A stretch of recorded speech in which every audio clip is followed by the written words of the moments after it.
చేశాడు. అది తన కంప్యూటర్కి అనుసంధానం చేసి సహస్రనామాలు చదివేట. మొత్తం సహస్రనామం చదివాక అది తీసుకున్న ఫార్మ్ను వాళ్ళ కంప్యూటర్ అవుట్పుట్లో చూస్తే శ్రీచక్రం వచ్చిందండి. మొత్తం ఆశ్చర్యం వేస్తుంది. అంటే సహస్రనామాలు పఠిస్తూ ఉంటేనే మనకు తెలియకుండా శ్రీచక్రం ఆవిర్భవిస్తోంది చుట్టూ. ఇప్పుడు తెలిసిందా ఎందుకు జాగ్రత్తగా చదవాలన్నారు? ఇంకో ప్రయోగం చేసేట దాని మీద ఆయన. ఎందుకు సైంటిస్ట్ ఆయన ముఖర్జీ. ఆయన ఒక పని చేశాడు. ఇదంతా పుస్తకంగా రాసి పెట్టాడండి. ఆ పేపర్ స్వయంగా చూసి మాట్లాడుతున్నాం. ఒక సాలిడ్ ఫారం మనం తీసుకుంటే అందులో అనేక అణువులు కలిసి ఉంటాయట.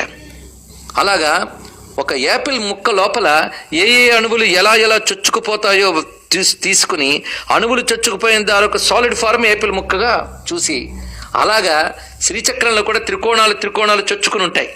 దీని సాలిడ్ ఫారం ఎలా ఉంటుందో అని మరొక టెక్నాలజీ ఉపయోగించి దాని సాలిడ్ ఫారం తీసేట శ్రీచక్రానికి. సరిగ్గా దాని సాలిడ్ ఫారం వచ్చిన తర్వాత ఫారం